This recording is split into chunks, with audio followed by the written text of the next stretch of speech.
ಮೂರನೇದು 2020-21ನೇ ಸಾಲಿನ ವಾರ್ಷಿಕ ವರದಿಯ ಪರಿಗಣನೆ. ಅಗೇನ್ ಇಲ್ಲಿ ಇಸ್ವಿ ಕೇವಲ ತಿಳುವಳಿಕೆಗೋಸ್ಕರ ಆಯಾ ಸಂದರ್ಭಕ್ಕೆ ಆಯಾ ಇಸ್ವಿಗಳಲ್ಲಿ ಚೇಂಜ್ ಆಗ್ತಾ ಹೋಗ್ತದೆ.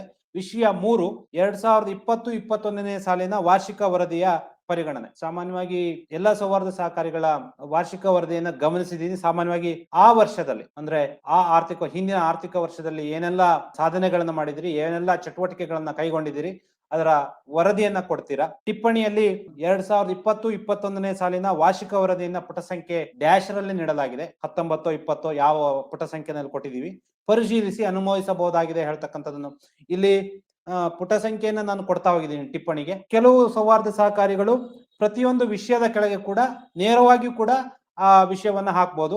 ವಾರ್ಷಿಕ ಡ್ಯಾಶ್ 2021ನೇ ಸಾಲಿನ ವಾರ್ಷಿಕ ವರದಿಯನ್ನ ಈ ಕೆಳಗೆ ನೀಡಲಾಗಿದ್ದು ಪರಿಶೀಲಿಸಿ ಅನುಮೋದಿಸಬಹುದಾಗಿದೆ ಅಂತ ಕೂಡ ಟಿಪ್ಪಣಿಯನ್ನ ಕೊಡಬಹುದು. ನಿಮಗೆ ಅನುಕೂಲ ಆದ್ರೆ ಪುಟ ಸಂಖ್ಯೆಯನ್ನು ಕೂಡ ಹಾಕಿ ಇಂಥ ಪುಟದಲ್ಲಿ ಇದೆ ಅಂತ ಹೇಳಿ ಕೂಡ ಹೇಳ್ಬೋದು. ಇಲ್ಲದೆ ಇದ್ರೆ ಅದರ ಪ್ರತಿಯೊಂದು ವಿಷಯದ ಕೆಳಗೆ ಕೂಡ ನೀವು ಸವಿಸ್ತಾರವಾದ ಟಿಪ್ಪಣಿಯನ್ನ ಕೊಡಬಹುದು. ಹಾಗಿದ್ರೆ ಇದರ ನಿರ್ಣಯ ಹೇಗಿರಬೇಕು? 2020-21ನೇ ಸಾಲಿನ ವಾರ್ಷಿಕ ವರದಿಯನ್ನು ಸಭೆಯು ಸರ್ವಾನುಮತದಿಂದ ಅನುಮೋದಿಸಿತು. ಇಲ್ಲಿ ಹಲವಾರು ಕಡೆ ನಾನು ಸರ್ವಾನುಮತ ಅಂತ ಹೇಳ್ತಕ್ಕಂತ ವರ್ಡನ್ನ ಉಪಯೋಗಿಸಿದ್ದೀನಿ. ಆದ್ರೆ ಇವೆಲ್ಲಾ ವಿಷಯಗಳನ್ನು ನಾನು ಗಮನಿಸಿದ ಹಾಗೆ very rarest of the rarest case ವೋಟಿಂಗಿಗೆ ಹೋಗ್ಬೋದು. ಅದರ್ವೈಸ್ ಎಲ್ಲಾ ಸಂದರ್ಭದಲ್ಲೂ ಕೂಡ ಯಾವುದೇ ಅಬ್ಜೆಕ್ಷನ್ಸ್ ಇಲ್ಲದೆ ಸರ್ವಾನುಮತದಿಂದ ಅನುಮೋದನೆ ಆಗ್ತದೆ. ಹಾಗಾಗಿ ಇಲ್ಲಿ ಸರ್ವಾನುಮತದಿಂದ ಅನುಮೋದಿಸಿತು ಹೇಳ್ತಕ್ಕಂತ ಮಾತನ್ನು ಹೇಳಿದ್ದೀನಿ, ನಿರ್ಣಯಿಸಿತು ಅಲ್ಲ. ಪ್ರತಿಯೊಂದು ಶಬ್ದವೂ ಕೂಡ ಇಂಪಾರ್ಟೆಂಟ್ ಆಗ್ತದೆ. ಯಾಕೆಂದ್ರೆ ಹಲವಾರು ಸಂದರ್ಭದಲ್ಲಿ ಶಬ್ದ ಪ್ರಯೋಗ ತಪ್ಪಾದ್ರೆ ಅಥವಾ ಬರವಣಿಗೆ ತಪ್ಪಾದ್ರೆ ದೊಡ್ಡ ಅನಾಹುತ ಸಂಭವಿಸ್ತದೆ. ಹಾಗಾಗಿ ಇಲ್ಲಿ ಹೇಳಿರ್ತಕ್ಕಂಥ ಪ್ರತಿ ಶಬ್ದವನ್ನು ಕೂಡ ತಾವು ಗಮನಿಸ್ಕೋಬೇಕು. ಸಭೆಯು 2020-21ನೇ ಸಾಲಿನ ವಾರ್ಷಿಕ ವರದಿಯನ್ನ ಸರ್ವಾನುಮತದಿಂದ ಅನುಮೋದಿಸಿತು ಹೇಳ್ತಕ್ಕಂಥ ನಿರ್ಣಯ ನಿಮ್ಮ ನಿರ್ಣಯದಲ್ಲಿ ಸ್ವೀಕಾರ ಆಗ್ಬೇಕಾಗ್ತದೆ. ಅದೇ ತರಹ ನೀವು ನಿರ್ಣಯವನ್ನ ಬರಿಬೇಕಾಗ್ತದೆ. ವಿಷಯ 4 2020-21ನೇ ಸಾಲಿನ ಲೆಕ್ಕಪತ್ರಗಳ ಲೆಕ್ಕ ಪರಿಶೋಧನೆಗಾಗಿ ಲೆಕ್ಕ ಪರಿಶೋಧಕನ ನೇಮಕ ಮಾಡುವುದು ಮತ್ತು ಅವರ ಸಂಭಾವನೆಯನ್ನು ನಿಗದಿಪಡಿಸುವ ಕುರಿತು ಹೇಳ್ತಕ್ಕಂಥ ವಿಷಯ ಇರಬೇಕು. ಈ ವಿಷಯದ ಟಿಪ್ಪಣಿ ಹೇಗಿರ್ಬೇಕು? ಆತ್ಮೀಯ ಸಹಕಾರಿಗಳು, ಟಿಪ್ಪಣಿಯನ್ನ ಕೊಡುವಾಗ ನಾನು ಇದರ ಸಾಧಕ ಬಾಧಕವನ್ನು ಅಧ್ಯಯನ ಮಾಡಿ ಒಂದು ಸುದೀರ್ಘವಾದ ಟಿಪ್ಪಣಿಯನ್ನ ಸಿದ್ಧಪಡಿಸಿದ್ದೀನಿ. ಇದನ್ನ ಪ್ರತಿಯೊಂದು ವರ್ಡನ್ ಕೂಡ ನೀವು ಗಮನಿಸಿ. ಈ ತರಹ ವಿವರವಾದ ಟಿಪ್ಪಣಿಯನ್ನ ಕೊಟ್ರೆ ಯಾವುದೇ ಆಂಬಿಗ್ವಿಟಿ ಇಲ್ದೇನೆ, ಯಾವುದೇ ಸಂದಿಗ್ಧತೆ ಇಲ್ದೇನೆ ಮತ್ತು ಸದಸ್ಯರಿಗೆ ಸುಲಭವಾಗಿ ಅರ್ಥ ಆಗ್ತದೆ. ಸಹಕಾರಿಯ ಪ್ರಸಕ್ತ ಸಾಲಿನ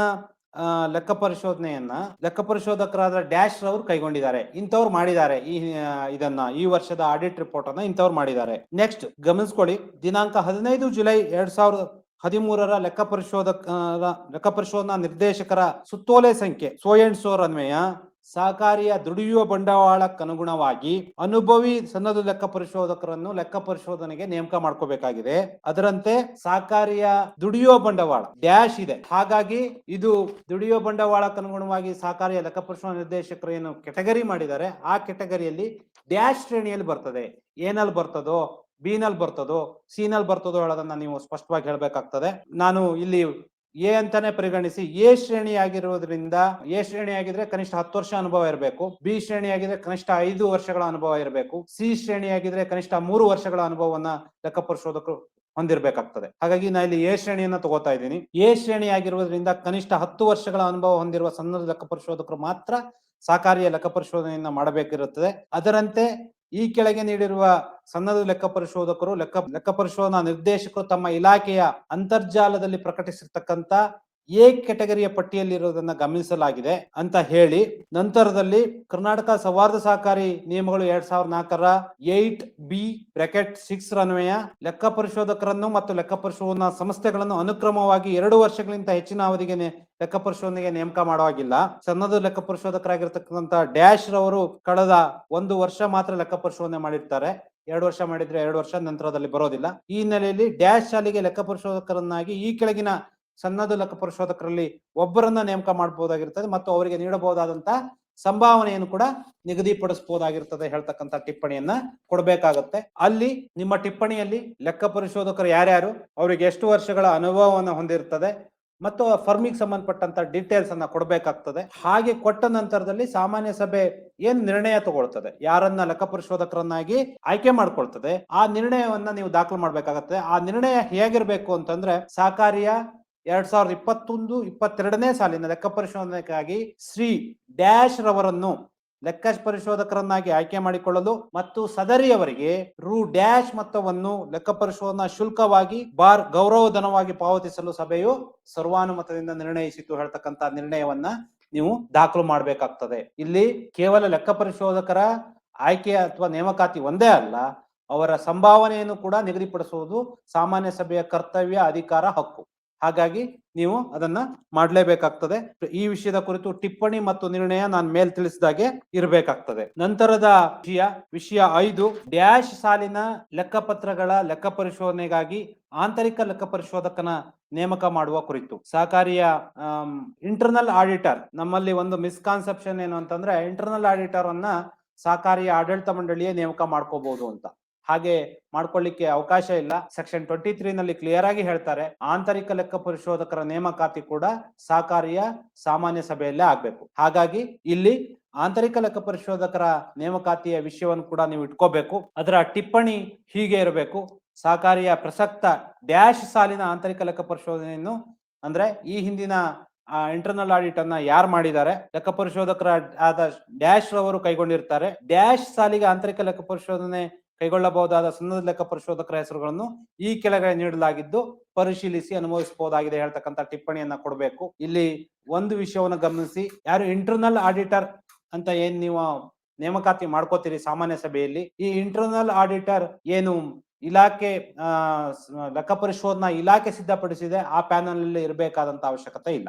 ಆದ್ರೆ ಸ್ಟ್ಯಾಟ್ಯೂಟರಿ ಆಡಿಟರ್ ಅಥವಾ ಶಾಸನಬದ್ಧ ಲೆಕ್ಕ ಪರಿಶೋಧಕರು ಕಂಪಲ್ಸರಿಯಾಗಿ ಕಡ್ಡಾಯವಾಗಿ ಇಲಾಖೆ ಏನ್ ಸಿದ್ಧಪಡಿಸಿ ಲೆಕ್ಕ ಪರಿಶೋಧನಾ ಇಲಾಖೆ ಆ ಪಟ್ಟಿಯಲ್ಲಿ ಇರಬೇಕಾಗ್ತದೆ. ಇವರು ಆ ಪಟ್ಟಿಯಲ್ಲಿ ಇರ್ತಕ್ಕಂತ ಅವಶ್ಯಕತೆ ಇಲ್ಲ.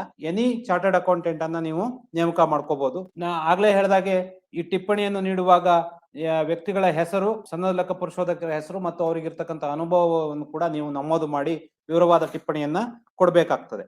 ಹಾಗಿದ್ರೆ ನಿರ್ಣಯ ಏನಿರ್ಬೇಕು?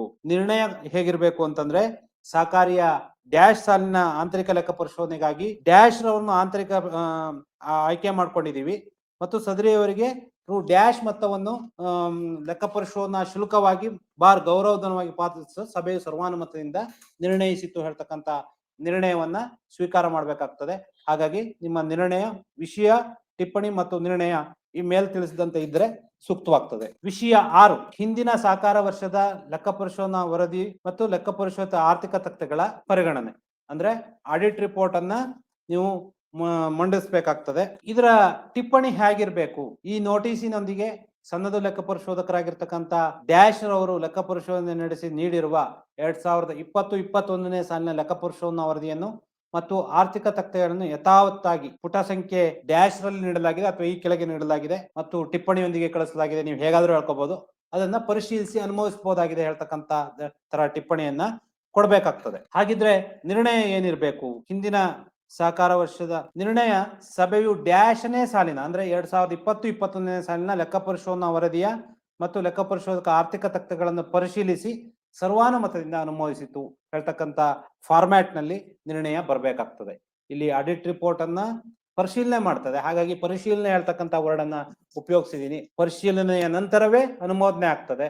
ಹಾಗಾಗಿ ಪರಿಶೀಲನೆಯ ನಂತರ ಅನುಮೋದಿಸೋದ್ರಿಂದಾಗಿ ಪರಿಶೀಲಿಸಿ ಅನುಮೋದಿಸಿತು ಹೇಳ್ತಕ್ಕಂತ ವಿಷಯವನ್ನ ನಿರ್ಣಯದಲ್ಲಿ ತೆಗೆದುಕೊಂಡು ಬರಲಾಗಿದೆ. ವಿಷಯ 7 ಹಿಂದಿನ ಸಹಕಾರ ವರ್ಷದ ಲೆಕ್ಕ ಪರಿಶೋಧನಾ ವರದಿಯಲ್ಲಿ ತೋರಿಸಲಾದ ದೋಷಗಳನ್ನು ಮತ್ತು ಅಕ್ರಮಗಳನ್ನು ಸರಿಪಡಿಸುವ ಸಂಬಂಧದಲ್ಲಿ ಮಂಡಳಿಯು ಸಲ್ಲಿಸಿದ ಅನುಪಾಲನಾ ವರದಿಯ ಪರಿಗಣನೆ ಹಾಗೂ ತೀರ್ಮಾನದ ಕುರಿತು. ಮೇಲಿನ ಸಬ್ಜೆಕ್ಟ್ ಏನಿದೆ ವಿಷಯ 6ರಲ್ಲಿ ನೀವು ಸಹಕಾರ ವರ್ಷದ ಈ ಹಿಂದಿನ ಸಹಕಾರ ವರ್ಷದ ಲೆಕ್ಕ ಪರಿಶೋಧನಾ ವರದಿಯನ್ನ ಮಂಡಿಸಿದಿರಿ. ವಿಷಯ 7ರಲ್ಲಿ ಲೆಕ್ಕ ಪರಿಶೋಧನಾ ವರದಿಯಲ್ಲಿ ಏನೆಲ್ಲ ನ್ಯೂನತೆಗಳು ದಾಖಲಾಗಿದ್ದಾವೆ, ಆ ದಾಖಲಾಗಿರ್ತಕ್ಕಂಥ ನ್ಯೂನತೆಗಳಿಗೆ ಸಹಕಾರಿಯ ಆಡಳಿತ ಮಂಡಳಿ ಏನೆಲ್ಲ ಅನುಪಾಲನೆಯನ್ನ ಕೊಟ್ಟಿದೆ, ಅನುಪಾಲನಾ ವರದಿಯನ್ನ ಕೊಟ್ಟಿದೆ, ಆ ವಿಷಯವನ್ನ ಮಂಡಿಸ್ತಾ ಇದ್ದೀರಿ. ಆ ವಿಷಯದ ಟಿಪ್ಪಣಿ ಹೇಗಿರ್ಬೇಕು ಹೇಳ್ತಕ್ಕಂಥದ್ದನ್ನ ಈ ನೋಟಿಸಿನೊಂದಿಗೆ ಸನ್ನದ ಲೆಕ್ಕ ಪರಿಶೋಧಕರಾದ ಡ್ಯಾಶ್ ಇವರು ನೀಡಿದ ಡ್ಯಾಶನೇ ಸಾಲಿನ ಲೆಕ್ಕ ಪರಿಶೋಧನಾ ವರದಿಗೆ ಸಹಕಾರಿಯ ಆಡಳಿತ ಮಂಡಳಿಯು ಒಪ್ಪಿ ಸಿದ್ಧಪಡಿಸಿರುವ ಅನುಪಾಲನಾ ವರದಿಯನ್ನ ಪುಟ ಸಂಖ್ಯೆ ಡ್ಯಾಶ್ ನಿಂದ ಡ್ಯಾಶ್ ವರೆಗೆ ನೀಡಲಾಗಿದೆ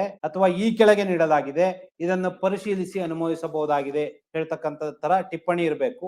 ಈ ಅನುಪಾಲನೆಯ ವಿಷಯ ಬಂದಾಗ ಒಂದು ವಿಷಯವನ್ನ ನಾನು ಹೇಳಲೇಬೇಕು. ಸಾಮಾನ್ಯವಾಗಿ ಸೌಹಾರ್ದ ಸಹಕಾರಿಗಳು ಕೊಡ್ತಕ್ಕಂತ ಅನುಪಾಲನಾ ವರದಿ ಹೇಗಿರ್ಬೇಕು? ಅನುಪಾಲನಾ ವರದಿ ಸಾಮಾನ್ಯವಾಗಿ ನಾನು ಗಮನಿಸಿರೋ ಹಾಗೆ ಹಲವಾರು ಸಂದರ್ಭದಲ್ಲಿ ಗಮನಿಸಿದ್ದೀನಿ. ಸರಿಪಡಿಸಿಕೊಳ್ಳಲಾಗುವುದು, ಸೂಕ್ತ ಕ್ರಮವಿಡಲಾಗುವುದು, ಆಡಳಿತ ಮಂಡಳಿಯಲ್ಲಿ ಚರ್ಚಿಸಲಾಗುವುದು, ನೋಡಲಾಗುವುದು, ಮಾಡಲಾಗುವುದು, ತಿಳಿಯಲಾಗುವುದು ಹೇಳೋ ತರದಲ್ಲಿ ಇರ್ತದೆ. ಅದು ಅನುಪಾಲನೆ ಅಲ್ಲ. ನೀವು ಒಂದು ವಿಷಯವನ್ನ ಗಮನಿಸಬೇಕು, ಲೆಕ್ಕ ಪರಿಶೋಧನಾ ವರದಿಯಲ್ಲಿ ದಾಖಲಾಗಿರ್ತಕ್ಕಂತ ಯಾವುದೇ ನ್ಯೂನ್ಯತೆ ಅದು ಸರಿಯಾಗುವವರೆಗೂ ಕೂಡ, ಅದು ಎಷ್ಟು ವರ್ಷ ಬೇಕಾದ್ರೂ ಆಗ್ಬೋದು, 5 ವರ್ಷ ಆಗ್ಬೋದು, 10 ವರ್ಷ ಆಗ್ಬೋದು, 15 ವರ್ಷ ಆಗ್ಬೋದು, ಅಲ್ಲಿವರೆಗೂ ಕೂಡ ಕ್ಯಾರಿ ಫಾರ್ವರ್ಡ್ ಆಗುತ್ತೆ, ಮುಂದುವರ್ಕೊಂಡು ಹೋಗ್ತದೆ ಅಂಟಿಲ್ ಅದು ಕಂಪ್ಲೈ ಆಗೋವರೆಗೆ. ಎಲ್ಲಿವರೆಗೆ ಅನುಪಾಲನೆ ಆಗೋದಿಲ್ವೋ, ನೋಡಲಾಗುವುದು, ಮಾಡಲಾಗುವುದು, ತಿಳಿಯಲಾಗುವುದು, ಚರ್ಚಿಸಲಾಗುವುದು, ಕ್ರಮವಿಡಲಾಗುವುದು ಹೇಳ್ತಕ್ಕಂತ ಮಾದರಿಯಲ್ಲಿ ಅನುಪಾಲನೆ ವರದಿ ಕೊಡ್ತಿರೋ ಅದು ಕ್ಯಾರಿ ಫಾರ್ವರ್ಡ್ ಆಗಿ ಹಾಗೇನೆ ಮುಂದುವರಿತದೆ.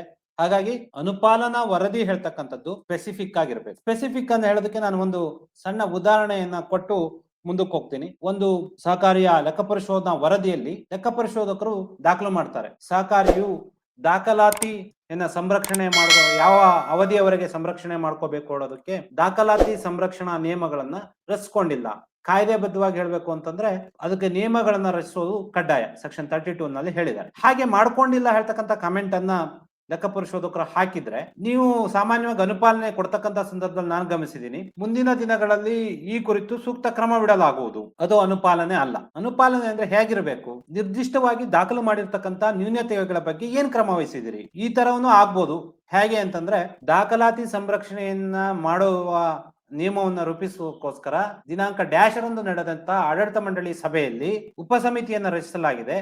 ಉಪಸಮಿತಿ ದಿನಾಂಕ ಡ್ಯಾಶ್ ರಂದು ಸೇರಿದು ಇನ್ನೂ ಕೂಡ ಇದಕ್ಕೆ ಕೆಲವೊಂದು ಸಹಕಾರಿಗಳ ಅಥವಾ ಕೆಲವೊಂದು ಸಂಸ್ಥೆಗಳ ಮಾದರಿಯನ್ನ ತರಿಸಿಕೊಂಡು ನಂತರದಲ್ಲಿ ಒಂದು ನಿಯಮವನ್ನು ರೂಪಿಸಲಿಕ್ಕೆ ನಿರ್ಣಯಿಸಿದ್ದಾರೆ. ಹಾಗಾಗಿ ಸದರಿ ಕ್ರಮ ಜಾರಿಯಲ್ಲಿದೆ. ದಿನಾಂಕ ಡ್ಯಾಶ್ ಒಳಗಾಗಿಯೋ ಅಥವಾ ಯಾವ ಮಾಹೆ ಒಳಗಾಗಿಯೋ ದಾಖಲಾತಿ ಸಂರಕ್ಷಣಾ ನಿಯಮಗಳನ್ನ ರಚಿಸಿ ರಚಿಸಿಕೊಳ್ಳಲಾಗುವುದು ಹೇಳ್ತಕ್ಕಂತ ಉತ್ತರ ಇದ್ರೆ, ಈಗಾಗಲೇ ನ್ಯೂನತೆ ದಾಖಲಾಗಿರ್ತಕ್ಕಂಥ ನ್ಯೂನತೆಗೆ ನೀವು ಕ್ರಮ ಇಟ್ಟಾಗ್ತದೆ. ಅದರ್ವೈಸ್ ನೋಡಲಾಗುವುದು, ಮಾಡಲಾಗುವುದು, ತಿಳಿಯಲಾಗುವುದು ಯಾವುದು ಕೂಡ ಅನುಪಾಲನೆ ಆಗೋದಿಲ್ಲ.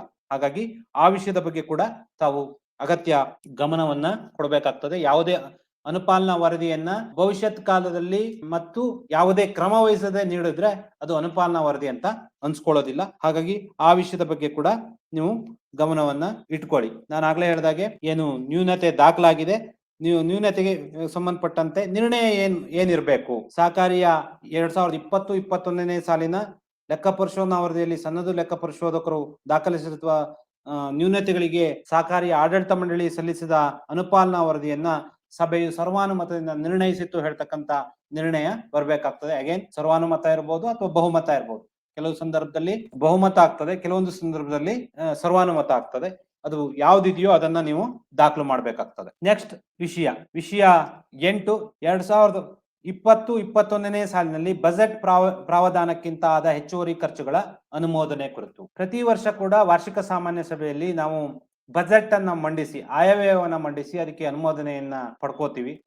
ಇಲ್ಲೂ ಕೂಡ ಒಂದು ಅಂಶವನ್ನ ಹೇಳಿ ಮುಂದಕ್ಕೆ ಹೋಗ್ತೀವಿ. ಸಾಮಾನ್ಯವಾಗಿ ಕೆಲವು ಕಡೆ ಒಂದು ಪರಿಪಾಠ ಇದೆ, ಆಯವ್ಯಯ ಸಾಮಾನ್ಯ 1 ವರ್ಷದ ಆಯವ್ಯಯನ ಇಟ್ಕೊಂಡು ಕೆಲವು ಕಡೆ ಕಾಯ್ದೆನಲ್ಲಿ ಹೇಳಿಲ್ಲ ಎಷ್ಟು ವರ್ಷದ ಇಟ್ಕೋಬೇಕು ಅಂತ. ಆದ್ರೆ ಸಾಮಾನ್ಯವಾಗಿ ನಾನು ಗಮನಿಸಿದ್ದು 1 ವರ್ಷದ ಬಜೆಟ್ ಅನ್ನ ಇಟ್ಕೊಂಡು ಅದಕ್ಕೆ ಅಪ್ರೂವಲ್ ತಗೊಳ್ತಕ್ಕಂತ ಪರಿಪಾಠ ಇದೆ. ಆದ್ರೆ ಗಮನಿಸ್ಕೊಳ್ಳಿ, ಕೇಂದ್ರ ಅಥವಾ ರಾಜ್ಯ ಸರ್ಕಾರಗಳ ಬಜೆಟ್ ಸಾಮಾನ್ಯವಾಗಿ ಆರ್ಥಿಕ ವರ್ಷದ ಪ್ರಾರಂಭವಾಗೋದಕ್ಕೂ ಪೂರ್ವದಲ್ಲಿ ಆಗ್ತದೆ. ಆದ್ರೆ ಸಹಕಾರಿಯ ಬಜೆಟ್ ಗಳಿಗೆ ರೂಪಿಸಿ ಅದಕ್ಕೆ ಅಪ್ರೂವಲ್ ತಗೊಳ್ತಕ್ಕಂಥದ್ದು ಸಾಮಾನ್ಯವಾಗಿ ಆರ್ಥಿಕ ವರ್ಷ ಮುಗಿದ 3-4 ತಿಂಗಳು ಅಥವಾ 5 ತಿಂಗಳು 6 ತಿಂಗಳು ಕೆಲವು ಸಂದರ್ಭದಲ್ಲಿ ಆಗ್ತದೆ. ಹಾಗಾಗಿ ಈ ಹಿಂದೆ ನಾವೇನ್ ಬಜೆಟ್ ಅಪ್ರೂವಲ್ ತಗೊಂಡಿದ್ರಿ ಅದು ಈ ಹಿಂದಿನ ಆರ್ಥಿಕ ವರ್ಷಕ್ಕೆ ಮುಗಿದಿರ್ತದೆ. ಬಜೆಟ್ ಗೆ ಅಪ್ರೂವಲ್ ಇಲ್ದೇನೆ, ಸಾಮಾನ್ಯ ಸಭೆಯ ಅಪ್ರೂವಲ್ ಇಲ್ದೇನೆ ನಾವು ವೆಚ್ಚ ಮಾಡ್ತದಕ್ಕೆ ನಮ್ಗೆ ಹಕ್ಕಿಲ್ಲ. ಹಾಗಾಗಿ ಬಜೆಟ್ ಅಪ್ರೂವಲ್ ಇದ್ದಾಗ ಮಾತ್ರ, ಸಾಮಾನ್ಯ ಸಭೆ ಅಪ್ರೂವಲ್ ಇದ್ದಾಗ ಮಾತ್ರ ವೆಚ್ಚ ಮಾಡ್ಲಿಕ್ಕೆ ಆಗ್ತದೆ. ಹಾಗಾಗಿ ನಾವು 2 ವರ್ಷಗಳ ಬಜೆಟ್ ಅನ್ನ ಇಟ್ಕೊಂಡು ಅಪ್ರೂವಲ್ ತಗೊಂಡ ಸಂದರ್ಭದಲ್ಲಿ ಅದು ಸೂಕ್ತ ಆಗ್ತದೆ. 2 ವರ್ಷಗಳ ಅಪ್ರೂವಲ್ ಇತ್ತು ಅಂತಂದ್ರೆ ಬಜೆಟ್ ಗೆ ಅಪ್ರೂವಲ್ ಇದ್ದ ಕಾರಣದಿಂದಾಗಿ ವೆಚ್ಚ ಮಾಡ್ಲಿಕ್ಕೆ ಆಗ್ತದೆ. ನೀವು ಗಮನಿಸಬಹುದು, ಸರ್ಕಾರ ಮಂಡಿಸ್ತಕ್ಕಂತ ಬಜೆಟ್ ಅನುಮೋದನೆ ಆಗ್ಲೇಬೇಕು. ಅನುಮೋದನೆ ಆಗದೆ ಇದ್ರೆ ಸರ್ಕಾರ ಬಿದ್ದೋಗ್ತದೆ ಅಂತ ಹೇಳ್ತಾರೆ. ಹೇಗ್ ಬಿದ್ದೋಗ್ತದೆ ಅಂದ್ರೆ ಕಾರಣ ಇಷ್ಟೇ, ಬಜೆಟ್ ಅಪ್ರೂವಲ್ ಆಗಿಲ್ಲ ಅಂತಂದ್ರೆ ಯಾವುದೇ ಸಿಂಗಲ್ ಪೈಸಾ ಕೂಡ ಸರ್ಕಾರ ವೆಚ್ಚ ಮಾಡ್ಲಿಕ್ಕೆ ಆಗಲ್ಲ. ಸರ್ಕಾರಿ ನೌಕರರಿಂದ ಹಿಡಿದು ಯಾವುದೇ ಸರ್ಕಾರಿ ನೌಕರರಿಗೆ ಸಂಬಳ ಕೊಡಕ್ ಆಗೋದಿಲ್ಲ, ಯಾವುದೇ ಯೋಜನೆಗಳನ್ನ ಮುಂದುವರ್ಸೋಕ್ ಆಗೋದಿಲ್ಲ. ಹಾಗಾಗಿ ಇಲ್ಲಿ budget approval is must. Without approval of the general body you cannot spend in even 1 rupee. ಹಾಗಾಗಿ 2 ವರ್ಷಗಳ ಬಜೆಟ್ ಅನ್ನ ಮಂಡಿಸಿ ಅನುಮೋದನೆಯನ್ನ ಪಡ್ಕೊಳ್ಳಿ. ಇಲ್ಲಿ ಬಜೆಟ್ ಈ ಹಿಂದೆ ಏನ್ ಮಂಡಿಸಿದಿರಿ, ಆಯಾ ಶೀರ್ಷಿಕೆಗಳಲ್ಲಿ ಕೆಲವು ಶೀರ್ಷಿಕೆಗಳಡಿ ಕಾರಣಾಂತರಗಳಿಂದಾಗಿ ಬಜೆಟ್ ಏನ್ ಅಪ್ರೂವಲ್ ಕೊಟ್ಟಿತ್ತು ಸಾಮಾನ್ಯ ಸಭೆ ಅದ್ರ ಎಕ್ಸೀಡ್ ಆಗ್ಬೋದು. ಆದ್ರೆ ಎಕ್ಸೀಡ್ ಆಗಿರ್ತಕ್ಕಂಥದ್ರ ಬಗ್ಗೆ ಟಿಪ್ಪಣಿಯನ್ನ ನೀವು ಏನ್ ಕೊಡ್ಬೇಕು ಅಂತಂದ್ರೆ 2020-21ನೇ ಸಾಲಿನಲ್ಲಿ ಮುಂಗಡ ಪತ್ರಕ್ಕಿಂತ ಕೆಲವು ಶೀರ್ಷಿಕೆಗಳಡಿ ಹೆಚ್ಚಿನ ವೆಚ್ಚವಾಗಿರುತ್ತದೆ. ಸದರಿ ಹೆಚ್ಚುವರಿ ವೆಚ್ಚಗಳ ಶೀರ್ಷಿಕೆ ಮತ್ತು ಅದರ ಕಾರಣಗಳು ಈ ಕೆಳಗಿನಂತಿದೆ, ಪರಿಶೀಲಿಸಿ ಅನುಮೋದಿಸಬಹುದು. ಯಾವ ಶೀರ್ಷಿಕೆಗಳಡಿ ಹೆಚ್ಚು ವೆಚ್ಚ ಆಗಿದೆ, ಉದಾಹರಣೆಗೆ ಸಿಬ್ಬಂದಿಯ ವೇತನ. ಸಿಬ್ಬಂದಿ ವೇತನದಲ್ಲಿ ಬಜೆಟ್ ಪ್ರಾವಿಷನ್ಸ್ ಎಷ್ಟಿತ್ತು ಅದಕ್ಕೊಂದು ನೀವು ಫಾರ್ಮ್ಯಾಟ್ ಮಾಡ್ಕೋಬೇಕು. ಕ್ರಮ ಸಂಖ್ಯೆ, ಯಾವ ಶೀರ್ಷಿಕೆಯ ಕೆಳಗಡೆ ಹೆಚ್ಚುವರಿ ವೆಚ್ಚ ಆಗಿದೆ, ಬಜೆಟ್ ಅಪ್ರೂವಲ್ ಎಷ್ಟಕ್ಕಿತ್ತು, ಹೆಚ್ಚುವರಿ ವೆಚ್ಚ ಎಷ್ಟಾಗಿದೆ, ಅದಕ್ಕೆ ಕಾರಣ ಏನು, ಈ ಫಾರ್ಮ್ಯಾಟ್ ನಲ್ಲಿ ನೀವು ಕೊಡ್ಬೇಕಾಗ್ತದೆ. ಹಾಗಾಗಿ ಟಿಪ್ಪಣಿಯನ್ನು ಕೂಡ ನೀವು ಈ ತರದಲ್ಲಿ ಕೊಡಬಹುದು. ಹಾಗಿದ್ರೆ ಇದರ ನಿರ್ಣಯವನ್ನ ಹೇಗೆ ಇದ್ ಮಾಡ್ಕೋಬೇಕು, 2020-21ನೇ ಸಾಲಿನಲ್ಲಿ ಬಜೆಟ್ ಪ್ರಾವಿಧಾನಕ್ಕಿಂತ ಆದ ಹೆಚ್ಚುವರಿ ಖರ್ಚು ರು ಡ್ಯಾಶ್ ಓವರ್ ಆಲ್ ಶೀರ್ಷಿಕೆ, ಎಲ್ಲಾ ಶೀರ್ಷಿಕೆಗಳಡಿ ಎಲ್ಲಾ ಹೆಡ್ ಕೆಳಗಡೆ ಎಷ್ಟು ವೆಚ್ಚ ಆಗಿದೆ, ಹೆಚ್ಚುವರಿ ವೆಚ್ಚ ಎಷ್ಟಾಗಿದೆ ಹೇಳೋದನ್ನ ನಮೂದು ಮಾಡಿ ಮತ್ತು ಡ್ಯಾಶ್ ಅನ್ನು ಸಭೆಯು ಸರ್ವಾನುಮತದಿಂದ ಅನುಮೋದಿಸಿತು. ಇಲ್ಲಿ ಗಮನಿಸ್ಕೊಳ್ಳಿ, ಬಜೆಟ್ ಪ್ರಾವಧಾನಕ್ಕಿಂತ ಆದ ಹೆಚ್ಚುವರಿ ಖರ್ಚು ರು ಡ್ಯಾಶ್ ಅಂದ್ರೆ ಎಷ್ಟು, 1 ಲಕ್ಷನೋ 2 ಲಕ್ಷನೋ 3,30,30,000ನೋ ಎಷ್ಟು ಹೇಳೋದನ್ನ ನಮೂದು ಮಾಡಿ, ಒಟ್ಟು ಮೊತ್ತವನ್ನು ನಮೂದು ಮಾಡಿ ಸಭೆಯು ಸರ್ವಾನುಮತದಿಂದ ಅನುಮೋದಿಸು. ಅಂದ್ರೆ ನೀವು ನಿಮ್ಮ ನಿರ್ಣಯ ಸ್ಪಷ್ಟವಾಗಿರ್ಬೇಕಾಗ್ತದೆ, ನಿಖರವಾಗಿರ್ಬೇಕಾಗ್ತದೆ. ಹಾಗಾಗಿ ಎಷ್ಟು ಹೆಚ್ಚುವರಿ ವೆಚ್ಚ ಎಷ್ಟಾಗಿದೆ ಹೇಳೋದನ್ನ ನಮೂದು ಮಾಡಿ ನೀವು ನಿರ್ಣಯವನ್ನ ಸ್ವೀಕಾರ ಮಾಡಬೇಕಾಗುತ್ತೆ. ವಿಷಯ 9, ಹಿಂದಿನ ಸಹಕಾರಿ ವರ್ಷದ ಹೆಚ್ಚುವರಿ ಅಥವಾ ನಿವ್ವಳ ಲಾಭದ ವಿಲೇವಾರಿ, ಪ್ರಾಫಿಟ್ ಅಪ್ರಾಪ್ರಿಯೇಷನ್. ಸೌಹಾರ್ದ ಕಾಯ್ದೆಯಡಿ 52.5% ಶಾಸನಬದ್ಧವಾದಂತ ನಿವ್ವಳ ಲಾಭದ ವಿಲೇವಾರಿ ಇದೆ. 52.25% ಹೊರತುಪಡಿಸಿ ಸಹಿತ ಆಯಾ ಸಹಕಾರಿಯ ಉಪವಿಧಿಯಲ್ಲಿ ನಿಧಿಗಳನ್ನ ಸೃಜನೆ ಮಾಡ್ಕೊಳ್ಳಿಕ್ಕೆ ಕಾಯ್ದೆಯಲ್ಲಿ ಅವಕಾಶ ಇದೆ. ಆ ಪ್ರಾವಧಾನವನ್ನ ಬಳಸಿ ಆಯಾ ಸೌಹಾರ್ದ ಸಹಕಾರಿಗಳು ಸುವರ್ಣ ಮಹೋತ್ಸವ ನಿಧಿ ಅಂತನೋ, ಸಿಬ್ಬಂದಿ ಕ್ಷೇಮ ನಿಧಿ ಅಂತನೋ ಅಥವಾ ಇನ್ಯಾವುದೇ ನಿಧಿಗಳನ್ನ ಕ್ರಿಯೇಟ್ ಮಾಡ್ಕೊಳ್ಳಿಕ್ಕೆ ಅವಕಾಶ ಇದೆ. ಅಂತ ನಿಧಿಗಳನ್ನ ಕ್ರಿಯೇಟ್ ಮಾಡ್ಕೊಂಡಿದ್ರೆ ಆಯಾ ನಿಧಿಗಳಿಗೆ ಎಷ್ಟು ಪ್ರತಿಶತ ಪ್ರಾಫಿಟ್ ಅಪ್ರಾಪ್ರಿಯೇಷನ್ಸ್ ಮಾಡಬೇಕು ಹೇಳೋದನ್ನು ಕೂಡ ಹೇಳ್ಬೋದಾಗಿರ್ತದೆ. ನಾವು ಈ ವಿಷಯಕ್ಕೆ ಸಂಬಂಧಪಟ್ಟಂತೆ ಟಿಪ್ಪಣಿ ಏನಿರ್ಬೋದು ಅಂತಂದ್ರೆ, ಸಹಕಾರಿಯು 2020-21ನೇ ಸಾಲಿನಲ್ಲಿ ರು 1 ಕೋಟಿ ಲಾಭವನ್ನು ಗಳಿಸಿರುತ್ತದೆ. ನೀವು ನಿಮ್ಮ ಸಹಕಾರಿಯ ಲಾಭಕ್ಕನುಗುಣವಾಗಿ ಹಾಕೊಳ್ಳಿ. ಕರ್ನಾಟಕ ಸೌಹಾರ್ದ ಸಹಕಾರಿ ಅಧಿನಿಯಮ 1997ರ ಕಲಂ 10 ಬ್ರಾಕೆಟ್ 2 ಬ್ರಾಕೆಟ್ ರೋಮನ್ ಅಂಕೆ 21 ಅನ್ವಯ ಒಟ್ಟು ಕನಿಷ್ಠ 52.5% ವಿವಿಧ ನಿಧಿಗಳಿಗೆ ಲಾಭ ವಿಂಗಡಣೆ ಮಾಡಬೇಕಾಗಿರ್ತದೆ. ಅವು ಯಾವ್ಯಾವ್ದು ಅಂತ ಹಾಕಿ, ಮೀಸಲು ನಿಧಿ 25%, 0.5%, ಸಂಯುಕ್ತ ಸಹಕಾರಿಯ ಶಿಕ್ಷಣ ನಿಧಿಗೆ 2%, ಕಾರ್ಯಾಚರಣಾ ಮೀಸಲು ನಿಧಿಗೆ 20%, ಸಾಮಾನ್ಯ ಕ್ಷೇಮ ನಿಧಿಗೆ 5%, ಈ ತರ 52.5%. ಈ ಮೇಲಿನ ನಿಧಿಗಳನ್ನು ಹೊರತುಪಡಿಸಿ ಉಪವಿಧಿ ಸಂಖ್ಯೆ ಡ್ಯಾಶ್ ಅಡಿಯಲ್ಲಿ ಸೃಜಿಸಿರುವ dash dash dash dash dash ಮತ್ತು ಡ್ಯಾಶ್ ನಿಧಿಗಳಿಗೂ ಸಹ ಲಾಭ ವಿಂಗಡಣೆ ಮಾಡುವ ಕುರಿತು ಮತ್ತು ಸಹಕಾರಿಯ ಷೇರುದಾರ ಸದಸ್ಯರಿಗೆ ಹಂಚಿಕೆ ಮಾಡಬಹುದಾದ ಲಾಭಾಂಶದ ಪ್ರಮಾಣದ ಕುರಿತು ಸಾಮಾನ್ಯ ಸಭೆಯು ಸೂಕ್ತವಾಗಿ ನಿರ್ಣಯಿಸಬಹುದಾಗಿದೆ ಹೇಳ್ತಕ್ಕಂತ ಟಿಪ್ಪಣಿಯನ್ನ ತಾವು ಕೊಡಬೇಕಾಗ್ತದೆ. ಹೀಗೆ ಟಿಪ್ಪಣಿಯನ್ನ ಕೊಟ್ಟ ನಂತರ ನಿರ್ಣಯ ಹೇಗಿರ್ಬೇಕು, 2020-21ನೇ ಸಾಲಿನ ಲಾಭಾಂಶವನ್ನು ಈ ಕೆಳಗಿನಂತೆ ವಿಲೇವಾರಿ ಮಾಡಲು ಸಭೆಯು ಸರ್ವಾನುಮತದಿಂದ ನಿರ್ಣಯಿಸಿತು. ನಿರ್ಣಯಕ್ಕೆ ಒಂದು ಫಾರ್ಮ್ಯಾಟ್ ಇದೆ. ಏನು, 1 ಕ್ರಮ ಸಂಖ್ಯೆ, ನಿಧಿಯ ಹೆಸರು, ಶೇಕಡಾ ಪ್ರಮಾಣ, ಮೊತ್ತ. ಈ ಪ್ರಮಾಣದಲ್ಲಿ ಯಾವ ನಿಧಿಗಳಿಗೆ ಎಷ್ಟೆಷ್ಟು ಹಾಕಿದ್ರಿ, ಮೀಸಲು ನಿಧಿಗೆ 25% ಅಂದ್ರೆ ಎಷ್ಟಾಯ್ತು ಅಮೌಂಟ್. ಅದೇ ತರ ಸಹಕಾರ ಅಕಾಡೆಮಿಗೆ 0.5% ಶಿಕ್ಷಣ ನಿಧಿ ಅಂತಂದ್ರೆ ಅಮೌಂಟ್ ಎಷ್ಟಾಯ್ತು. ಸಂಯುಕ್ತ ಸಹಕಾರಿಗೆ 2% ಶಿಕ್ಷಣ ನಿಧಿ ಅಂದ್ರೆ ಅಮೌಂಟ್ ಎಷ್ಟಾಯ್ತು. ಕಾರ್ಯಾಚರಣಾ ಮೀಸಲು ನಿಧಿಗೆ 20% ಅಂತಂದ್ರೆ ಅದರ ಮೊತ್ತ ಎಷ್ಟಾಯ್ತು. ಸಾಮಾನ್ಯ ಕ್ಷೇಮ ನಿಧಿಗೆ 5% ಅಂದ್ರೆ ಎಷ್ಟು ಮೊತ್ತ ಆಯ್ತು. ಉಪವಿಧಿಯಲ್ಲಿ ಸೃಜನೆ ಮಾಡಿಕೊಂಡಿರ್ತಕ್ಕಂಥ ನಿಧಿಗಳಿಗೆ ಯಾವ್ದಕ್ಕೆ ಎಷ್ಟೆಷ್ಟು ಪರ್ಸೆಂಟೇಜ್ ಅನ್ನ ಮಾಡಿದಾರ ಆ ಪ್ರಕಾರವಾಗಿ ಆ ಪರ್ಸೆಂಟೇಜ್ಗೆ ಅನುಗುಣವಾಗಿ ಎಷ್ಟು ಮೊತ್ತ ಆಗ್ತದೆ. ಡಿವಿಡೆಂಟ್ ಅನ್ನ ಎಷ್ಟು ಪರ್ಸೆಂಟೇಜ್ ಹಂಚ್ಬೇಕು ನಿರ್ಣಯ ಮಾಡಿದ್ದಾರೆ, ಅದಕ್ಕೆ ಎಷ್ಟಾಗ್ತದೆ. ಹಾಗಾಗಿ ಈ ಎಲ್ಲಾ ವಿಷಯಗಳನ್ನ ಸ್ಪಷ್ಟವಾಗಿ ನಾನು ಹೇಳಿರ್ತಕ್ಕಂಥ ಕ್ರಮ ಸಂಖ್ಯೆ, ನಿಧಿಯ ಹೆಸರು, ಪರ್ಸೆಂಟೇಜ್, ಮೊತ್ತ ಎಷ್ಟಾಗ್ತದೆ ಹೇಳ್ತಕ್ಕಂಥದನ್ನ ಸ್ಪಷ್ಟವಾಗಿ ಹಾಕ್ಬೇಕಾಗ್ತದೆ. ಇದು ನಿಮ್ಮ ನಿರ್ಣಯದ ಫಾರ್ಮ್ಯಾಟ್. ವಿಷಯ 10 ಕಾರ್ಯಾಚರಣೆ ಕೊರತೆ ಏನಾದ್ರೂ ಇದ್ದಲ್ಲಿ ಅದರ ಪುನರಾವಲೋಕನ. ಸಾಮಾನ್ಯವಾಗಿ ಹೀಗಂದ್ರೆ ಏನು ಹೇಳ್ತಕ್ಕಂಥ ಜಿಜ್ಞಾಸೆ ನಮ್ಗೆಲ್ಲರಿಗೂ ಕಾಡ್ತದೆ. ಕಾರ್ಯಾಚರಣೆ ಕೊರತೆ ಅಂದ್ರೆ ಏನು ಸ್ನೇಹಿತರೆ, ನಿಮಗೆ ಗೊತ್ತಿದೆ, ನಾನು ಆಗ್ಲೇ ಹೇಳಿದೆ, ಪ್ರಾಫಿಟ್ ಅಪ್ರಾಪ್ರಿಯೇಷನ್ ಮಾಡುವಾಗ ಕಾರ್ಯಾಚರಣೆ ಮೀಸಲು ನಿಧಿ ಅಥವಾ ಸಾದಿಲ್ವಾರ ವೆಚ್ಚಗಳನ್ನ ಬರೆಸ್ತಕ್ಕಂಥ ನಿಧಿಗೆ 20% ಅನ್ನ ಹಾಕ್ಬೇಕು ಅಂತೇಳಿ. ಆ ನಿಧಿಯ ಉಪಯೋಗದ ಬಗ್ಗೆ ಕೆಲವು ಸಂದರ್ಭದಲ್ಲಿ ನಮಗೆ ಸ್ಪಷ್ಟತೆ ಇಲ್ಲ. ಯಾವ ಸಂದರ್ಭದಲ್ಲಿ ಉಪಯೋಗಿಸ್ಕೋಬಹುದು ಅಂತಂದ್ರೆ, ಸಹಕಾರಿಯ ಕಾರ್ಯಾಚರಣೆಗೆ ಕೊರತೆ ಆದ ಸಂದರ್ಭದಲ್ಲಿ ಸಹಕಾರಿಯ ಸಾಮಾನ್ಯ ಸಭೆಯ ಅನುಮೋದನೆಯನ್ನ ಪಡ್ಕೊಂಡು ಆ ನಿಧಿಯನ್ನ ಉಪಯೋಗಿಸಲಿಕ್ಕೆ ಅವಕಾಶ ಇದೆ. ಆ ದಿಸೆಯಲ್ಲಿ ನಾನು ಒಂದು ಟಿಪ್ಪಣಿ ಮಾದರಿಯನ್ನ ಕೊಟ್ಟಿದ್ದೀನಿ. ಇದಂ ನಿಮಿತ್ತಂ ಅಲ್ಲ, ಆಗ್ಲೇ ಹೇಳಿದ್ದೀನಿ, ಸಹಕಾರಿಯಿಂದ ಸಹಕಾರಿಗೆ ಬೇರೆ ಆಗ್ತದೆ. ನೀವು ಅದನ್ನು ಗಮನಿಸ್ಕೊಂಡು ಟಿಪ್ಪಣಿ ಕೊಡಬೇಕಾಗ್ತದೆ. ನಾನು ಕೊಟ್ಟಿರ್ತಕ್ಕಂಥ ಟಿಪ್ಪಣಿಯನ್ನ ಕೂಡ ಕರೆಕ್ಷನ್ಸ್ ಇರಬಹುದು. ಟಿಪ್ಪಣಿ ಹೀಗಿದ್ರೆ ಸರಿ ಇರುತ್ತದೆ ಹೇಳ್ತಕ್ಕಂಥ ಭಾವನೆ. ಆದಾಯ ತೆರಿಗೆ ಇಲಾಖೆಯು 2020-21ನೇ ಸಾಲಿನಲ್ಲಿ ಆದಾಯ ತೆರಿಗೆ ಅಧಿನಿಯಮ 1961 ಕಲಂ 80P4 ಅಡಿ ಕಡಿತವನ್ನು ಅಮಾನ್ಯ ಮಾಡಿ ಆದೇಶಿಸಿರುವುದರಿಂದ ಸಹಕಾರಿಗೆ ರು-ರಷ್ಟು ಆರ್ಥಿಕ ಹೊರೆ ಉಂಟಾಗಿರುತ್ತದೆ. ಇದರಿಂದ ಸಹಕಾರಿಯ ದುಡಿಯುವ ಬಂಡವಾಳದಲ್ಲಿ ಕೊರತೆ ಉಂಟಾಗಿರುತ್ತದೆ. ಪ್ರಸ್ತುತ ಸಹಕಾರಿಯ ಕಾರ್ಯಾಚರಣಾ ಮೀಸಲು ನಿಧಿಯಲ್ಲಿ ರು- ಮೊತ್ತ ಇದೆ. ಅಂದ್ರೆ ಪ್ರಸ್ತುತ ಪ್ರೆಸೆಂಟ್ ಎಷ್ಟು ಅಮೌಂಟ್ ಇದೆ, ಸದರಿ ಮೊತ್ತವನ್ನು ಉಂಟಾಗಿರುವ ಆರ್ಥಿಕ ಹೊರೆಯನ್ನು ಸರಿದೂಗಿಸಲು ಉಪಯೋಗಿಸುವುದು ಸೂಕ್ತವಾಗಿರುತ್ತದೆ. ಅನುಮೋದನೆಗಾಗಿ ಮಂಡಿಸಿದೆ ಹೇಳ್ತಕ್ಕಂತ ಟಿಪ್ಪಣಿ ಇರಬೇಕು. ಹಾಗಿದ್ರೆ ಈ ವಿಷಯ ಆಯ್ತು, ಟಿಪ್ಪಣಿ ಆಯ್ತು, ನಿರ್ಣಯ ಏನಿರಬೇಕು? ನಿರ್ಣಯ, ಆದಾಯ ತೆರಿಗೆ ಇಲಾಖೆಯು 2020-21ನೇ ಸಾಲಿನಲ್ಲಿ ಆದಾಯ ತೆರಿಗೆ ಅಧಿನಿಯಮ 1961 ಕಲಂ 80P4 ಅಡಿಯ ಕಡಿತವನ್ನು ಅಮಾನ್ಯ ಮಾಡಿ ಆದೇಶಿಸಿರುವುದರಿಂದ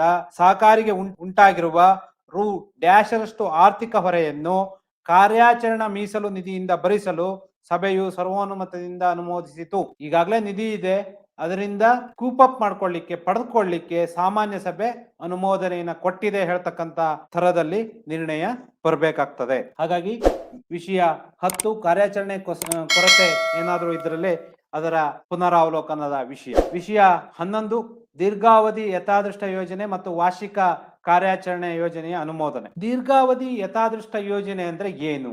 ಲಾಂಗ್ ಟರ್ಮ್ ರಿಯಲಿಸ್ಟಿಕ್ ಪ್ಲಾನ್. ಸಾಮಾನ್ಯವಾಗಿ ನನ್ನ ಗಮನಕ್ಕೆ ಬಂದಿರೋ ತರ ರಾಜ್ಯದ ಯಾವುದೇ ಸೌಹಾರ್ದ ಸಹಕಾರಿ ತನ್ನ ಸಾಮಾನ್ಯ ಸಭೆಯಲ್ಲಿ ಈ ವಿಷಯವನ್ನ ಇಟ್ಕೊಂಡಿಲ್ಲ. ರಿಯಲಿಸ್ಟಿಕ್ ಲಾಂಗ್ ಟರ್ಮ್ ಪ್ಲಾನ್ ಅಂದ್ರೆ ಏನು? ತಮ್ಮ ಸಹಕಾರಿ ಮುಂದಿನ 5 ವರ್ಷಗಳ ಅವಧಿಯಲ್ಲೋ ಅಥವಾ 10 ವರ್ಷಗಳ ಅವಧಿಯಲ್ಲೋ, ಲಾಂಗ್ ಟರ್ಮ್ ಅಂತ ಹೇಳಿದ್ದಾರೆ, ಶಾರ್ಟ್ ಟರ್ಮ್ ಅಂತ ಹೇಳಿಲ್ಲ. ದೀರ್ಘಾವಧಿ ಯಥಾದೃಷ್ಟ ಯೋಜನೆ, ಲಾಂಗ್ ಟರ್ಮ್ ರಿಯಲಿಸ್ಟಿಕ್ ಪ್ಲಾನ್. ಹೇಗೆ ಅಭಿವೃದ್ಧಿಯನ್ನ ಹೊಂದಬೇಕು ನೀವು ಕನಸು ಕಾಣ್ತಿದ್ದೀರೋ ಅದಕ್ಕೆ ಒಂದು ಸೂಕ್ತವಾದಂತ ಯೋಜನೆಯನ್ನ ರೂಪಿಸಬೇಕು. ಹಾಗೆ ರೂಪಿಸಿರ್ತಕ್ಕಂತ ಯೋಜನೆಗೆ ಸಹಕಾರಿಯ ಸಾಮಾನ್ಯ ಸಭೆಯ ಅನುಮೋದನೆಯನ್ನ ಪಡ್ಕೋಬೇಕು. ಹಾಗಾಗಿ ಯಾವುದೇ ಸೌಹಾರ್ದ ಸಹಕಾರಿ ಇದುವರೆಗೆ ಲಾಂಗ್ ಟರ್ಮ್ ರಿಯಲಿಸ್ಟಿಕ್ ಪ್ಲಾನ್ ಅನ್ನ ರೂಪಿಸಿಲ್ಲ ಅಂತಂದ್ರೆ ಇನ್ನು ಮುಂದಾದ್ರೂ ಸಹಿತ ನಿಮಗೆ ಒಂದು ದೂರದೃಷ್ಟಿಯನ್ನ ಕೊಡ್ತಕ್ಕಂತ, ಸ್ಪಷ್ಟತೆಯನ್ನ ಕೊಡ್ತಕ್ಕಂತ ದೃಷ್ಟಿಯಿಂದ ಲಾಂಗ್ ಟರ್ಮ್ ರಿಯಲಿಸ್ಟಿಕ್ ಪ್ಲಾನ್ ಅನ್ನ ರೂಪಿಸಿಕೊಂಡು ಅದಕ್ಕೆ ಅನುಮೋದನೆಯನ್ನ ಪಡೆದುಕೊಳ್ಬೇಕಾಗ್ತದೆ. ಇಲ್ಲಿ ವಿಷಯ ದೀರ್ಘಾವಧಿ ಯಥಾದೃಷ್ಟ ಯೋಜನೆ ಮತ್ತು ವಾರ್ಷಿಕ ಕಾರ್ಯಾಚರಣೆಯ ಯೋಜನೆಯ ಅನುಮೋದನೆ ಅಂತಿದೆ. ಇದಕ್ಕೆ ಟಿಪ್ಪಣಿ, ಮುಂದಿನ 5 ವರ್ಷಗಳ ಅವಧಿಯಲ್ಲಿ ಸಹಕಾರಿಯು ಹೊಂದಬಹುದಾದ ಪ್ರಗತಿಯ ಯಥಾದೃಷ್ಟ ಯೋಜನೆಯ ವಿವರವನ್ನು ಮತ್ತು 2021-22ನೇ ಸಾಲಿನ ಕಾರ್ಯಾಚರಣೆಯ ಯೋಜನೆಯನ್ನು ಪುಟ ಸಂಖ್ಯೆ ಡ್ಯಾಶರಲ್ಲಿ ನೀಡಿದೆ, ಪರಿಶೀಲಿಸಿ ಅನುಮೋದಿಸಬಹುದಾಗಿದೆ ಹೇಳತರ ಟಿಪ್ಪಣಿ ಇರಬೇಕಾಗುತ್ತೆ. ಇಲ್ಲಿ ಎರಡನ್ನೂ ಕೊಟ್ಟಿದ್ದಾರೆ, ಒಂದು ಲಾಂಗ್ ಟರ್ಮ್ ಪ್ಲಾನ್ ಮತ್ತು ಮುಂದಿನ ವರ್ಷ ಏನ್ ಮಾಡ್ತೀರಿ ಅದರ ಕ್ರಿಯಾ ಯೋಜನೆ. ಕೆಲವರು ಕ್ರಿಯಾ ಯೋಜನೆ ಅಂತ ಕರೀತಾರೆ. ಇಲ್ಲಿ ಆಕ್ಟ್ ನಲ್ಲಿ ವಾರ್ಷಿಕ ಕಾರ್ಯಾಚರಣೆಯ ಯೋಜನೆ ಹೇಳ್ತಕ್ಕಂಥ ಶಬ್ದವನ್ನ ಬಳಸಿದ್ದಾರೆ. ಹಾಗಾಗಿ ನೀವು long term plan as well as the ಮುಂದಿನ ವರ್ಷ ಏನ್ ಮಾಡ್ತೀರಿ ಪ್ರಸ್ಪೆಕ್ಟಿವ್ ಪ್ಲಾನ್ ಅನ್ನು ಕೂಡ ಹೊಂದಬೇಕಾಗ್ತದೆ. ಸಾಮಾನ್ಯವಾಗಿ ಹಲವು ಸೌಹಾರ್ದ ಸಹಕಾರಿಗಳು ಕ್ರಿಯಾ ಯೋಜನೆಯನ್ನ ರೂಪಿಸಿ ಅದಕ್ಕೆ ಅನುಮೋದನೆ ಪಡ್ಕೋತೀರಿ, ಆದ್ರೆ ಲಾಂಗ್ ಟರ್ಮ್ ರಿಯಲಿಸ್ಟಿಕ್ ಪ್ಲಾನ್ ಅನ್ನ ರೂಪಿಸೋದಿಲ್ಲ. ಮುಂದಿನ 5 ವರ್ಷಗಳ ಅವಧಿಯಲ್ಲೋ 10 ವರ್ಷಗಳ ಅವಧಿಯಲ್ಲೋ ಈ ವರ್ಷ ನಾವು ಇಷ್ಟು ಡೆಪಾಸಿಟ್ ಅನ್ನ ಕಲೆಕ್ಟ್ ಮಾಡ್ತೀವಿ, ಇಷ್ಟು ಶೇರ್ ಅನ್ನ ನಾವು ಕಲೆಕ್ಟ್ ಮಾಡ್ತೀವಿ, ಇಷ್ಟು ಲೋನ್ ಅನ್ನ ಕೊಡ್ತೀವಿ, ಇಷ್ಟು ಲಾಭವನ್ನ ಹೊಂದ್ತೀವಿ, ಇಷ್ಟು ರಿಕವರಿ ಮಾಡ್ತೀವಿ, ವಾಟ್ ಎವರ್ ನಿಮ್ಮ ಪ್ಲಾನ್ಗಳು ಏನಿದೆ ಅದು ಕಾಂಕ್ರೀಟ್ ಆಗಿ 5 ವರ್ಷಗಳ ಅಥವಾ 10 ವರ್ಷ 15 ವರ್ಷಗಳ ಅವಧಿಯ ಪ್ಲಾನ್.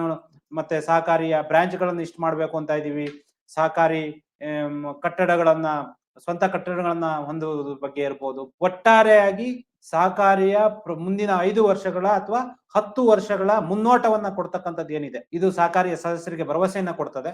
ಅಂತ ಮುನ್ನೋಟವನ್ನ ಕೊಡ್ತಕ್ಕಂತ ವಿಷಯವನ್ನ ನೀವು ಇಟ್ಕೋಬೇಕಾಗ್ತದೆ. ಇದರ ನಿರ್ಣಯ ಹೇಗಿರ್ಬೇಕು? ಮುಂದಿನ 5 ವರ್ಷಗಳ ಅವಧಿಯಲ್ಲಿ ಸಹಕಾರಿ ಹೊಂದಬಹುದಾದ ಪ್ರಗತಿಯ ಯಥಾದೃಷ್ಟ ಯೋಜನೆಯ ವಿವರವನ್ನು ಮತ್ತು 2021-22ನೇ ಸಾಲಿನ ಕಾರ್ಯಾಚರಣೆ ಯೋಜನೆಯನ್ನು ಸಭೆ ಸರ್ವಾನುಮತದಿಂದ ಅನುಮೋದಿಸಿತು ಹೇಳುವ ರೀತಿಯಲ್ಲಿ ನಿರ್ಣಯ ಇರಬೇಕಾಗ್ತದೆ. ನಂತರದಲ್ಲಿ ವಿಷಯ 12 ಡ್ಯಾಶ್ ಸಾಲಿನ ವಾರ್ಷಿಕ ಬಜೆಟಿನ ಅನುಮೋದನೆ. ನಾನು ಆಗ್ಲೇ ಹೇಳಿದೆ 2 ವರ್ಷ ಬಜೆಟ್ ಇಟ್ಕೋಬೇಕು ಅಂತ ಹೇಳಿ. ನೀವು ಬೇಕಾದ್ರೆ 22-23ನೇ ಸಾಲಿನ ವಾರ್ಷಿಕ ಬಜೆಟಿನ ಅನುಮೋದನೆ ಹೇಳ್ತಕ್ಕಂತ ತರದಲ್ಲೂ ಕೂಡ ವಿಷಯ ಇಡಬಹುದು. ಟಿಪ್ಪಣಿ, ಸಹಕಾರಿಯ ಡ್ಯಾಶ್ ಸಾಲಿನ 21-22ನೇ ಸಾಲಿನ ಮತ್ತು 22-23ನೇ ಸಾಲಿನ ವಾರ್ಷಿಕ ಬಜೆಟ್ ಅನ್ನು ಪುಟ ಸಂಖ್ಯೆ ಡ್ಯಾಶ್ ರಲ್ಲಿ ನೀಡಲಾಗಿದ್ದು ಪರಿಶೀಲಿಸಿ ಅನುಮೋದಿಸಬಹುದಾಗಿದೆ ಹೇಳತ್ತರ ಟಿಪ್ಪಣಿ ಇರುತ್ತೆ.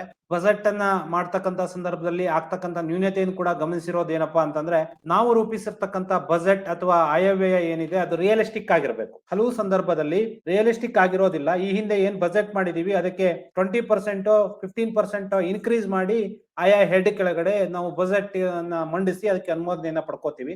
ಆದ್ರೆ ಹಾಗೆ ಮಾಡೋದು ತಪ್ಪಾಗ್ತದೆ. ನಾನು ಕೆಲವೊಂದಿಷ್ಟು ಉದಾಹರಣೆಯನ್ನ ಕೊಡ್ತೀನಿ. ಈ ಹಿಂದಿನ ಬಜೆಟ್ ನಲ್ಲಿ ಬಾಡಿಗೆಗಾಗಿ ತಾವು 20 ಲಕ್ಷಗಳನ್ನ ವೆಚ್ಚ ಮಾಡ್ತೀರಿ ಅಂತ ಹೇಳಿ ಅನುಮೋದನೆಯನ್ನ ಪಡ್ಕೊಂಡಿರ್ತೀರಿ. ಶಾಖೆ ಜಾಸ್ತಿ ಆಗಿರ್ತದೆ, 4 ಶಾಖೆ ಜಾಸ್ತಿ ಆಗಿರ್ತದೆ, ಅಲ್ಲಿ ಬಾಡಿಗೆ ಕೂಡ ಹೆಚ್ಚಿರ್ತದೆ, ನಗರ ಪ್ರದೇಶ ಆಗಿರ್ತದೆ. ಅಲ್ಲಿ ನೀವೇನ್ 20 ಲಕ್ಷ ಪ್ರಾವಿಷನ್ ಮಾಡಿದಿರಿ, ಇದಕ್ಕೆ 15% ಅನ್ನ ಹಾಕಿ ಆ ಹೆಡ್ ಕೆಳಗಡೆ ನೀವು ಪ್ರಾವಿಷನ್ಸ್ ಮಾಡ್ಬಿಡ್ತೀರಿ. ಆದ್ರೆ ವಾಸ್ತವಿಕವಾಗಿ ಹಾಗೆ ಮಾಡೋದು ತಪ್ಪಾಗ್ತದೆ. ನೀವು ಈಗಾಗಲೇ ಬಾಡಿಗೆ ನಿಮ್ಗೆ ಗೊತ್ತಿರ್ತದೆ, ಅದನ್ನ ಆಧಾರವಾಗಿ ಇಟ್ಕೊಂಡು ರಿಯಲಿಸ್ಟಿಕ್ ಆಗಿ ಇಟ್ಕೊಂಡು ನೀವು ಬಾಡಿಗೆಗೆ ಪ್ರಾವಿಷನ್ಸ್ ಮಾಡ್ಬೇಕಾಗ್ತದೆ. ಕೆಲವು ಸಂದರ್ಭದಲ್ಲಿ ಇನ್ಕ್ರೀಸ್ ಮಾಡೋದು ಕೂಡ ಉಲ್ಟಾ ಆಗ್ಬೋದು. ಉದಾಹರಣೆಗೆ ಈಗಾಗಲೇ ಶಾಖೆ ಓಪನ್ ಆಗಿದ್ದು, ಈ ಹಿಂದೆನೆ ಶಾಖೆ ಓಪನ್ ಆಗಿದ್ದು, ಈ ಹಿಂದೆ ಬಾಡಿಗೆ ಕಟ್ಟಡದಲ್ಲಿದ್ದು, ಈಗ ಸ್ವಂತ ಕಟ್ಟಡ ಇದ್ರೆ ಬಾಡಿಗೆಯ ವೆಚ್ಚ ಇರೋದಿಲ್ಲ, ಅಲ್ಲಿ ಕೇವಲ ಮೇಂಟೆನೆನ್ಸ್ ಬರ್ತದೆ. ಆದ್ರೆ ಆ ಸಂದರ್ಭದಲ್ಲಿ ಕೂಡ ನೀವು ಈ ಹಿಂದೆ ಏನಿತ್ತು ಅದಕ್ಕೆ 15% ಅಷ್ಟು ಇನ್ಕ್ರೀಸ್ ಮಾಡಿ ಹಾಕೋದು ತಪ್ಪಾಗ್ತದೆ. ಅಲ್ಲಿ ಕಡಿಮೆ ಆಗ್ತಕ್ಕಂಥ ಸಂಭವ ಇರ್ತದೆ. ಹಾಗಾಗಿ ನಾವು ರೂಪಿಸ್ತಿರ್ತಕ್ಕಂಥ ಬಜೆಟ್ ಏನಿದೆ ಅದು ವಾಸ್ತವಿಕ ನೆಲೆಗಟ್ಟಿನಲ್ಲಿ ಇರಬೇಕು. ಯಾವುದೇ ಫಿಕ್ಟಿಷಿಯಸ್ ಫಿಗರ್ ಗಳನ್ನ ಸುಮ್ಮನೆ ತೋರಿಕೆಗೋಸ್ಕರ ಮಾಡ್ತಕ್ಕಂಥದ್ದು ಸರಿಯಲ್ಲ.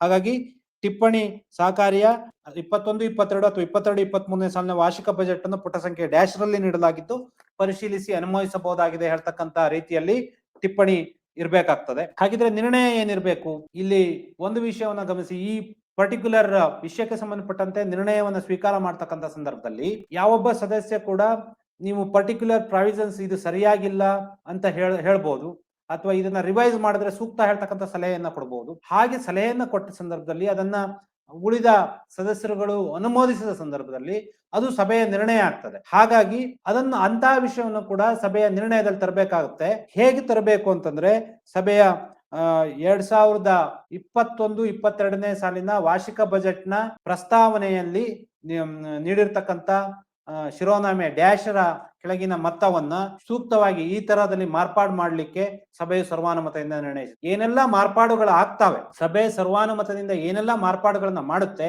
ಅದು ನಿರ್ಣಯದಲ್ಲಿ ಬರ್ಬೇಕಾಗ್ತದೆ. ಒಮ್ಮೆ ಯಾವುದೇ ಮಾರ್ಪಾಡಿಂದನೇ ವಾರ್ಷಿಕ ಬಜೆಟ್ ಅನುಮೋದನೆ ಆಗ್ತದೆ ಅಂತಾದ್ರೆ ಸಹಕಾರಿಯ ಡ್ಯಾಶ್ ಸಾಲಿನ 21-22 ಅಥವಾ 22-23ನೇ ಸಾಲಿನ ವಾರ್ಷಿಕ ಬಜೆಟ್ ಅನ್ನ ಸರ್ವಾನುಮತದಿಂದ ಅನುಮೋದಿಸಿತು ಹೇಳ್ತಕ್ಕಂಥ ನಿರ್ಣಯವನ್ನ ನೀವು ಮಾಡಬಹುದಾಗಿರುತ್ತದೆ.